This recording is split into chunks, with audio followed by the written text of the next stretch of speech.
All right, I want you guys to imagine that you have a pitcher who throws 88 miles an hour 1 month, and then 8 months later, he's at 97 miles an hour. Now it sounds crazy, but I've seen it happen, and I want to share the story with you guys today.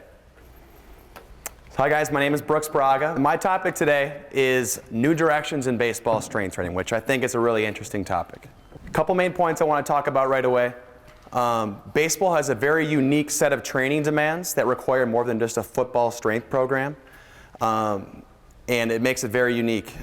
More important than that though, with a really good dedication and drive, it can happen to just about anyone.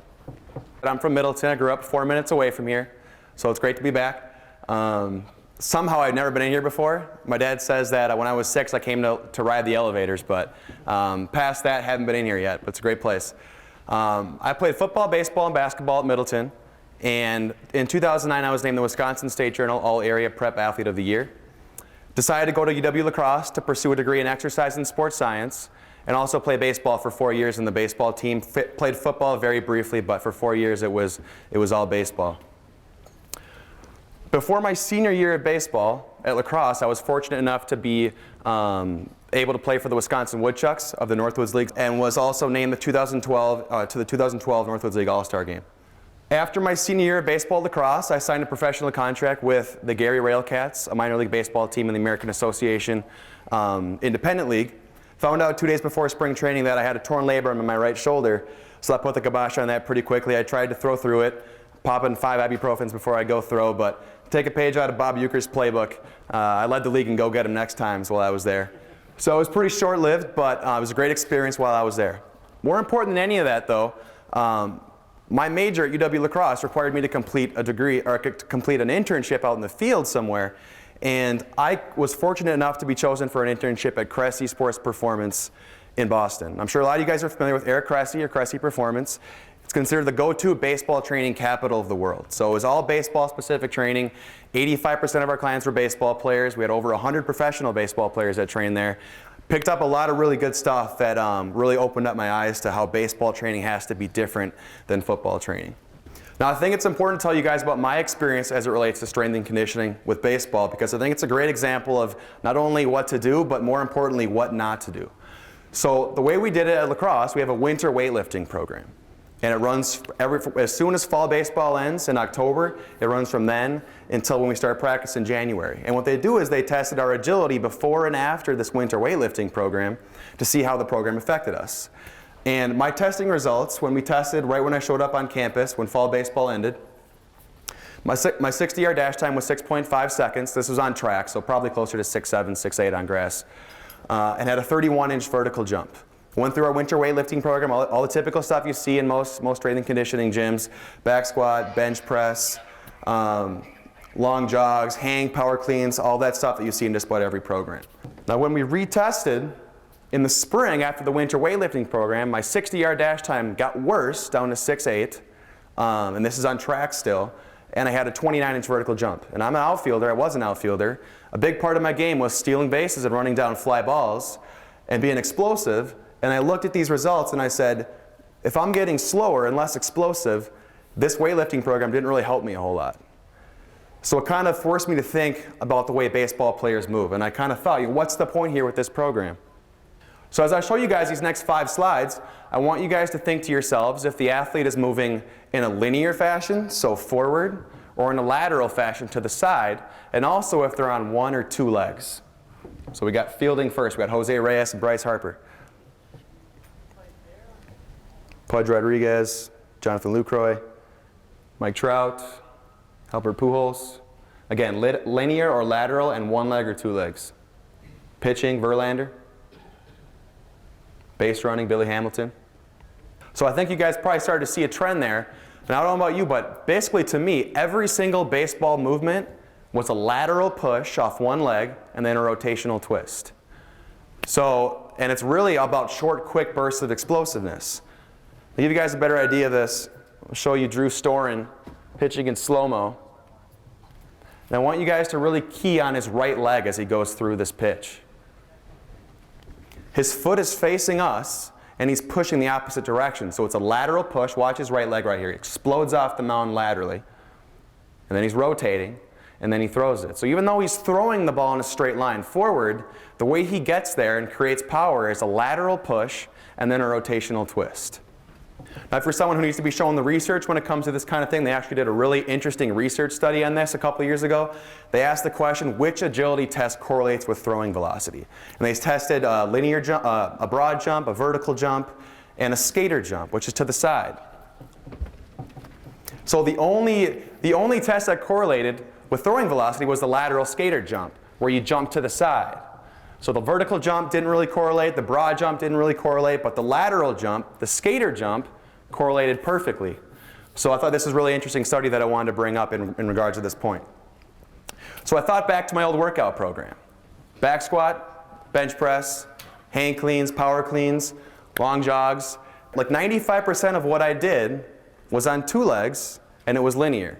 So it made sense to me that if my sport is single leg and lateral, and I get in the gym and I train in a linear two-leg fashion, it probably won't transfer over a whole lot. So it kind of switched up the way my program was constructed. It included more single-leg strength exercises, lateral strength, rotational and lateral power, in addition to the linear exercises I was already doing. And it's not about totally going away from the linear exercises. In fact, that's probably the most important part, the hang cleans and power cleans and stuff like that. More specifically, trap bar deadlift and those kind of exercises. But the big thing is not neglecting the way your sport moves. So for me, all I had done was linear exercises, had not moved the way my sport moves in the gym, and I think it showed up in my results of the agility testing. So how this program affected me, like I said, in 2009, my 60-yard dash time on grass was around 6.8. My outfield velocity was around 82 miles an hour, low 80s on a good day. Vertical jump, 31 inches. And then after I implemented this new training protocol, my 60-yard dash time went back down to 6.5 on grass.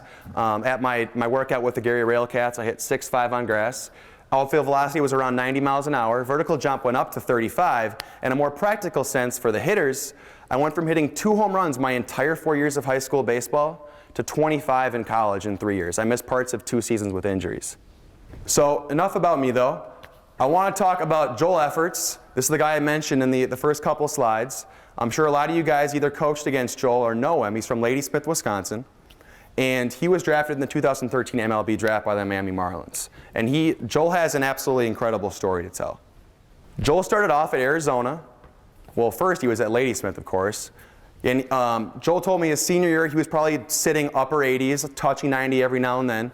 Got drafted, but decided to go to Arizona instead, where he came in throwing upper 80s and left after his first year, unable to throw a fastball above 84 miles an hour.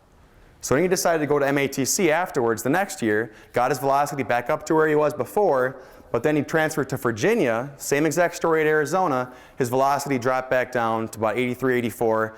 He transfers to tiny UW La Crosse, not exactly a baseball hotbed. Joel came in throwing upper 80s in the fall. And like I said, he'll say it was 88, but I think it was probably closer to 84, 85, 86. But regardless, Joel came into the weight room one day and I was doing my workout and he came up to me and started talking to me. And he was like, you're doing a lot of different stuff. What's the whole point of all that? And I asked Joel, I said, well, how much can you squat? And he said, 500 pounds for reps. And I saw him do 500 pounds for reps on back squat. This is one of the strongest guys you've ever seen. But then I asked him to do a single leg squat where his back leg's on the bench and he has to squat with one leg and he couldn't balance with 10 pounds on each side of the bar. So I asked Joel, I said, if you're so strong on 2 legs, but you're not strong on one, how many legs are you on for 95% of your throwing motion? 1 leg. So what's all that 2-leg strength doing for you if when you get on the mound, you're on 1 leg and you have 0 access to all that 2-leg strength? So a light bulb went off for Joel, and we started working on single leg strength, all the stuff that he had never touched before, because all he had done was the linear exercises on 2 legs.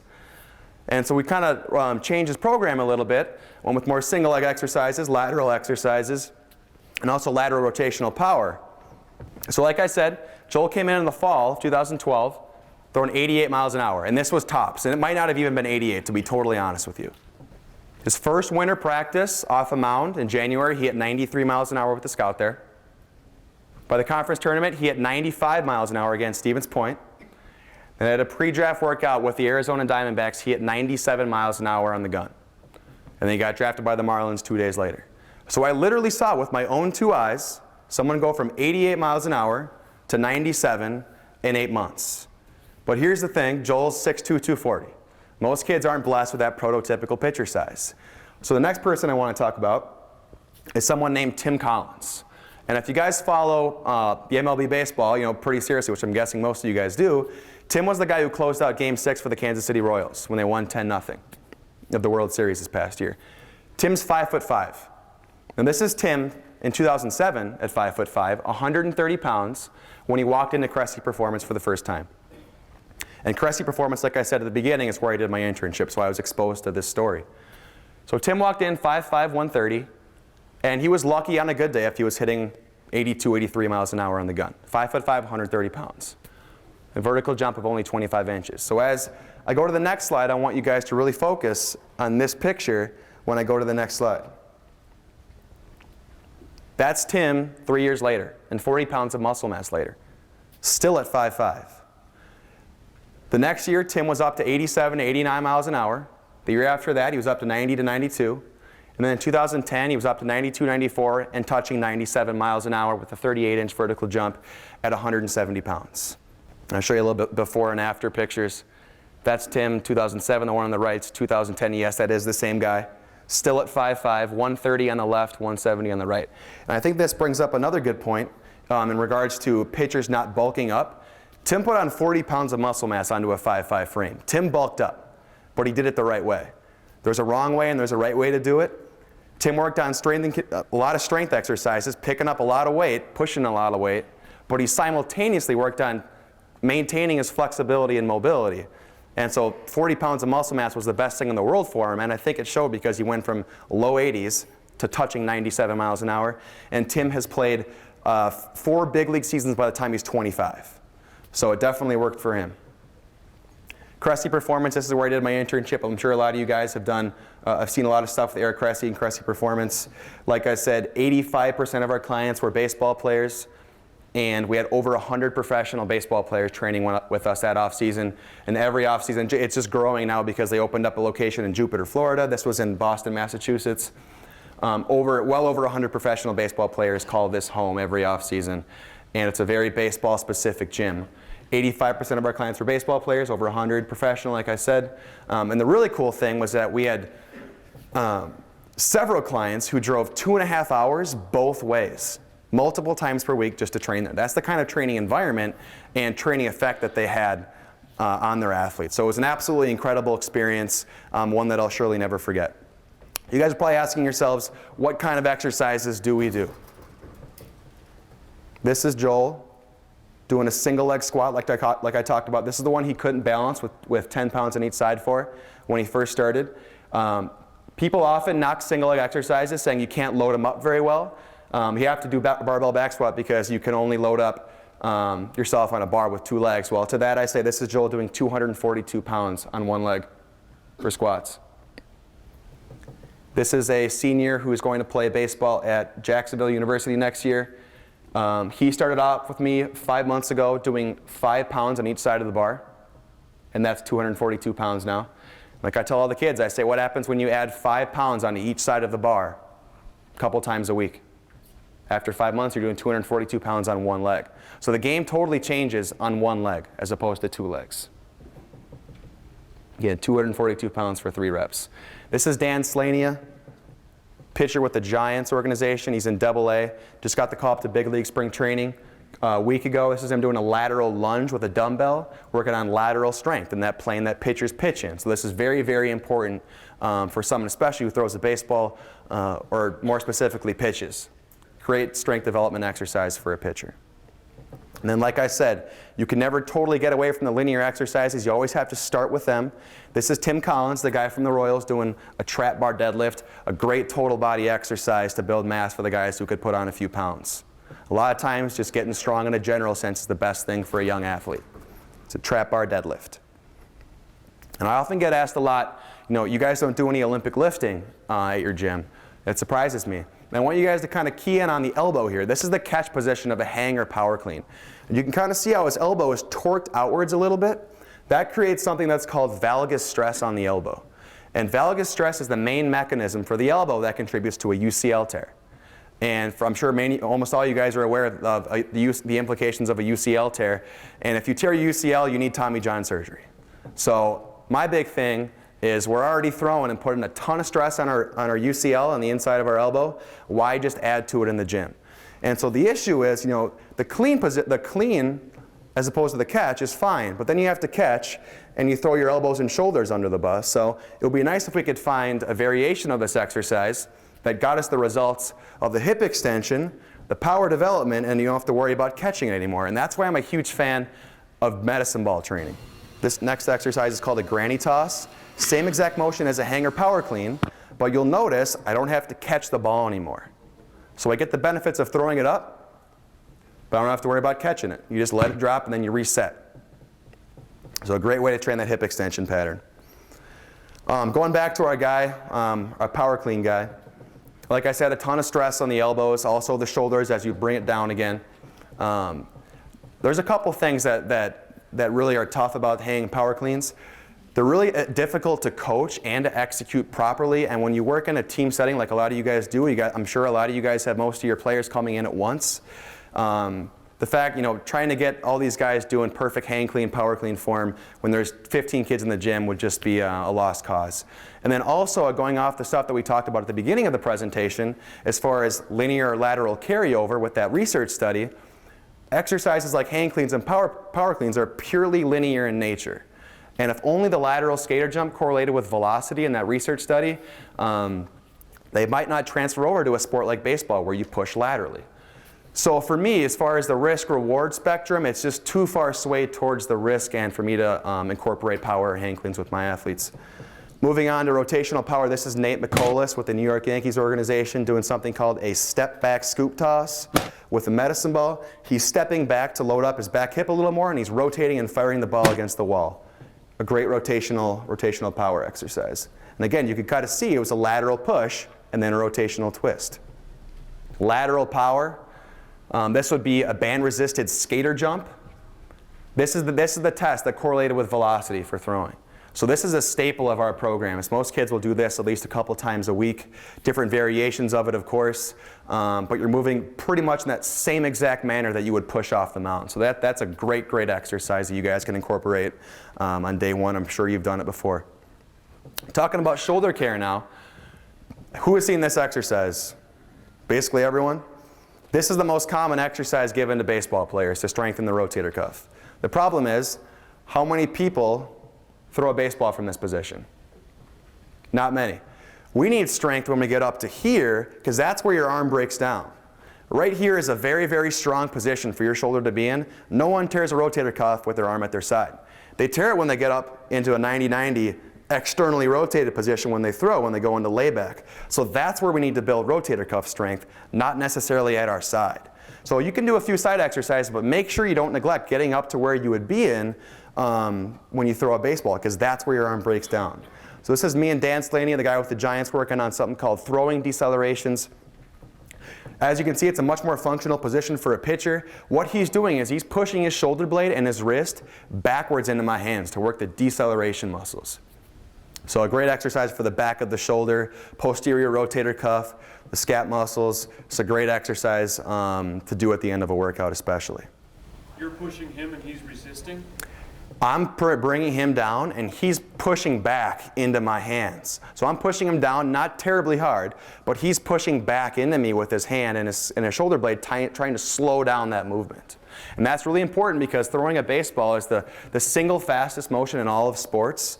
Your arm rotates something like 7,000 degrees per second when you throw a baseball. Those muscles that have to slow down that movement on the backside get really overworked, dense, gritty, nasty, and they have to be strong to prevent your arm from flying off your body when you throw a baseball. So this is a really important exercise that you can do with your players.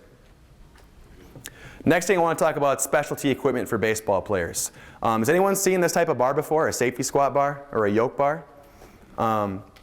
I want everyone to take their throwing arm, have your elbow by your side at 90 degrees, and stick your elbow as far back and up as you possibly can. Now you guys probably feel the front of your shoulders starting to stretch out. You guys can relax. This is an issue for baseball players because as your elbows get further and further behind your body, it's more and more stress for the front of your shoulder, and that's bad news for an overhead athlete or a baseball player. So where are we on a barbell back squat? Pretty much the same exact position. The most vulnerable position for your shoulder, under 300 or 400 pounds of load, could spell disaster for someone who has to be up here with perfect health.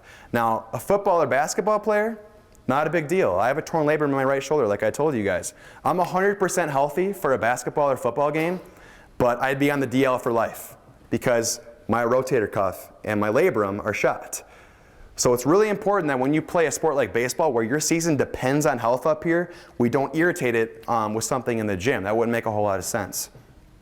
Again, the front squat position, hang clean or power clean catch position, same sort of deal like I talked about, a lot of elbow valgus stress. That's bad news. You can see the wrist is really torqued back too. So one of the things that we use at our gym is something called a safety squat bar or a yoke bar. Now I always tell athletes we don't have these for the pads. We have them for where you get to keep your hands and your elbows. See the perpendicular handles to the bar? It allows you to maintain a really, really good position of your elbow and shoulder and still get a training effect for the leg. So this is an absolutely critical piece of equipment for a baseball player and a baseball team in general. You know, a little more expensive, but not terrible actually. You can find them on elitefts.com. You can find them a lot of places actually, but again, football or basketball, not a big deal. This is an essential piece of equipment for a baseball player. If you want to play college baseball someday, you know, you got to be able to get a training effect on your legs without throwing your elbows and shoulders under the bus. So this is Joel Effertz doing a yoke bar reverse lunge. As you can see, his elbows and his hands in a great position. Now we can work the legs without worrying about his shoulders and elbows. So again, this is a yoke bar reverse lunge. So a little anatomy one-on-one time. This is about as geeky as I'll get with you guys today. I want you guys thinking about the shoulder. Yeah, question? What about front squat with this hold? That's the next best option. Okay. Yeah, that was a great question. But again, you put the bar directly on the AC joint, which isn't perfect, isn't the greatest, but it's the next. If you don't have a safety squat bar, the next best grip is the cross-face barbell grip. I want you guys thinking about the shoulder as a golf ball on a golf tee. So the golf ball is the head of the humerus of the upper arm bone, and then the tee is the glenoid fossa of the shoulder blade. So keeping a healthy shoulder is all about keeping the golf ball sitting perfectly on the golf tee no matter where you are. If your arm's here, here, here, the golf ball has to sit perfectly on the golf tee. Now the issue is that as you get externally rotated when you throw or extended with your arm, humeral extension back here, elbows behind the body, the tendency is for the ball to slip forward on the golf tee, like that. So if we're looking at Strasbourg from the bird's eye view here, and we go down, chances are the ball is sitting a little too far forward on the golf tee, and that can really irritate the front of your shoulder. Everything that holds your shoulder together on the front side is getting irritated because the ball is pushing up against it. So we got to ask ourselves, what do we have to do to make sure that golf ball doesn't pop too far forward on a golf tee? And that's strengthening the posterior rotator cuff muscle. It's extremely, extremely important for a baseball player. This is the stuff that oftentimes gets neglected on a football strength program. So what kind of exercises would we do for this? This is called half kneeling manual resistance, kind of similar to the one we were doing with Dan earlier. Basically what's happening, you can't really see here. I wanted to show you the front view first so you could see how we're in kind of a baseball throwing position. But what we're doing is we're getting as far back as we can get into ER because that's where you need the strength. I'll pause it here. This is where you need the strength as close to layback as you get. That's where your arm breaks down. So we don't need to build strength here at our side. We need it as close to that really vulnerable position as possible. So what's going on here is with this athlete, I have my hand behind his wrist. And when he gets to that position, I'm not pulling him back there too far. I'm not giving him a stretch. That would be bad. But we're going to his end range of motion, and he's trying to push back into my hand there. That's activating his posterior rotator cuff muscles, which hopefully keep the golf ball sitting perfectly on the golf tee. So I'll show you kind of a few reps of this. Again, we're getting him back to as far back as he can get without feeling like he's being torqued into too much external rotation. And he's pushing his hand into my hand to try to slow that movement down.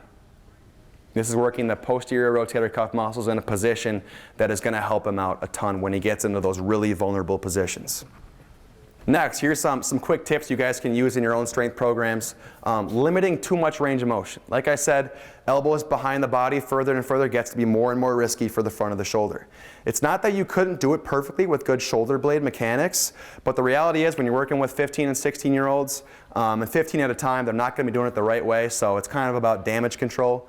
So when you guys do a row, any kind of rowing exercise, make sure you're having your guys stop when your elbow reaches your midline, not getting further back behind the body. I could easily go back 5 more inches, but it'd be bad for the front of my shoulder. Bottom of a push-up, elbows are behind the body. So what can we do? Throw a half roller underneath your chest to prevent you getting from all the way down to the ground, which would be elbows past the body. Not that you couldn't do a perfect push-up with good scat mechanics by getting your chest all the way to the ground, but the reality is most kids aren't going to do that the right way. Dumbbell bench press, as you could see, as you could imagine, elbows behind the body for dumbbell bench press if you go all the way down. Great exercise for baseball players. If you have to watch a bunch at once, do them on the floor. What does the floor prevent? It prevents you from getting your elbows too far past your body. I get asked a lot as well, what do you got for a pre-throwing routine? Nothing crazy, just some subtle activation of those posterior rotator cuff muscles, and then some dynamic stability work, which I'll show you guys in a second. Don't freak out over the dynamic warm-up, just kind of get the body loose, nothing crazy. But then once you do that, make sure you don't stretch. This stretch, that's really bad for the front of the shoulder. Again, it's going to irritate everything on the front side, like the biceps tendon. If that's tight, there's a reason why it's tight. It means that you're not strong enough in the backside, and the ball of your arm is riding too far forward on the golf tee, irritating the front of your shoulder. So although it feels like you're tight, it might be telling you that, hey, I'm tight for a reason. We need to get the back muscles a little stronger so that it's not pushing up into me. So don't do this kind of stretch. Worry about activation as opposed to stretching out the front of the shoulder. Same thing with this one, external rotation. Now you're going to look at this and say, oh, wasn't he just bringing this guy into this position a couple of slides ago? Well, in this case, he's actually stretching the athlete.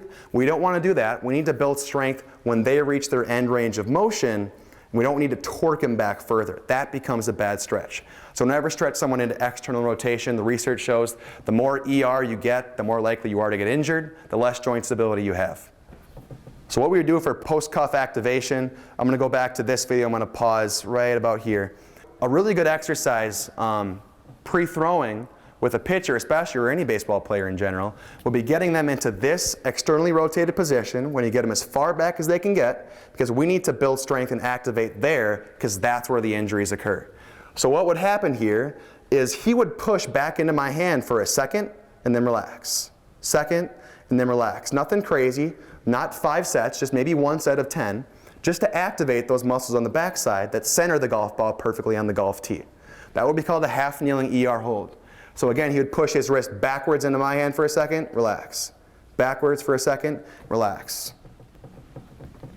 Going into dynamic shoulder stability as opposed to stretching like I talked about, turn the rotator cuff muscles on with activation drills. The true function of the rotator cuff is to activate and stabilize the golf ball on the golf tee, not to create too much motion, but to stabilize the golf ball on the golf tee. And that's what this exercise accomplishes.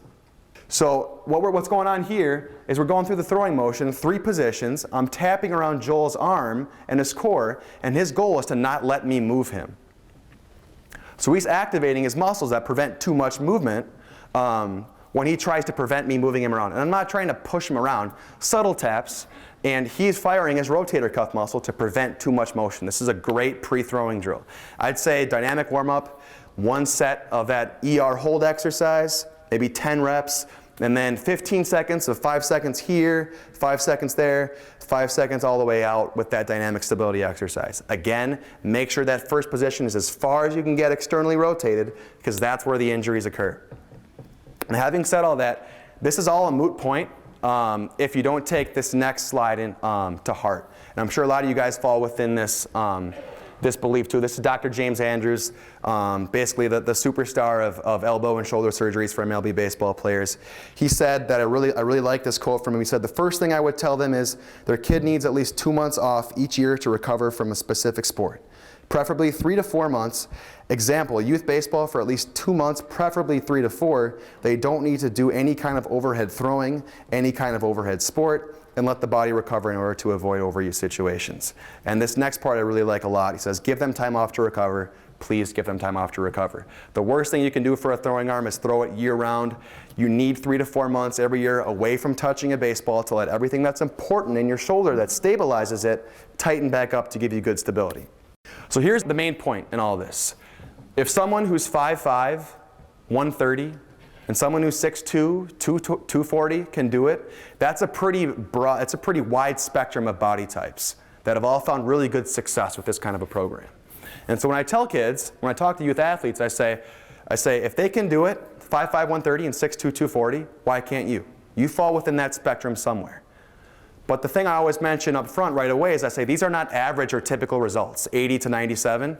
But the big important thing is that Joel and Tim did not have average or typical work ethics. They worked their butts off, day in and day out. If you would see them in the gym or on the field, they get on the field or in the gym, they are lasered in, they are focused, and they believe in themselves and what they're doing. And believing in yourself is the next thing I want to talk about briefly. And there's a really fascinating study in 1992 that aimed to ask the question, can you get stronger from visualizing yourself strength training? And what they did was they tested subjects before and after 4 weeks of imagining themselves strength training. They didn't even touch a weight. And after 4 weeks of spending 1 hour a day imagining themselves strength training, they got stronger, significantly stronger. So the thing is, I saw this and I immediately thought of Joel and Tim, and I thought, you know, if you're believing in yourself year after year, day after day on the field and in the gym, that could be the difference between what gets you to the next level and what doesn't. So branching off of that, I view reaching your full potential as a combination of 4 things, and that's having an optimal strength program, great coaching in your sport, consistency in coming to the practice, busting your butt and getting into the gym, and more important than anything else, how bad do you want it? The desire and belief in yourself.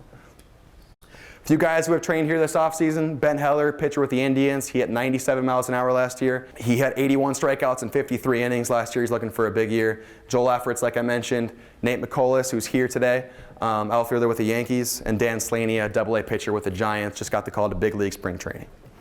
So in closing, train like a baseball player. Baseball is a very unique set of training demands when compared to football strength and conditioning, and you need to take those considerations into account. If it can happen to Joel and Tim, it can happen to anyone as long as you bust your butt. So my passion is to talking to youth athletes and trying to get them to believe that coupled with a good strength and conditioning program, if they bust their butts and believe in themselves, so much more is possible than they ever thought possible. So I mean, it's really crazy. You know, what you see a lot of times when guys commit to a program like this, you know, they start here and they hit the ground running, and after a couple months, they're so much better off than when they started. It makes my job rewarding. Like I said, the most important thing is drive. And lastly, if you guys, I love speaking about this kind of stuff. If you guys want me to come speak to your program or your team, I'll be here the next couple of days. Come up, introduce yourself. I got business cards. Would love to speak to your program if you want to bring me in. I have a website, brooksbraga.com, and I have a free baseball training newsletter. And what I'm going to do is I'm going to offer 1 free strength program to someone who signs up for the newsletter from this clinic. So all I ask is once you go to the website and you put in your name and your email, after you write your name, put parentheses coach, and I'll pick 1 person at random and give them a free strength program for their team, for their high school baseball team. Thank you guys so much. I really, really appreciate your time. Really looking forward to the rest of the presentation. It's an honor to be here. Thank you so much. I appreciate it. Excellent.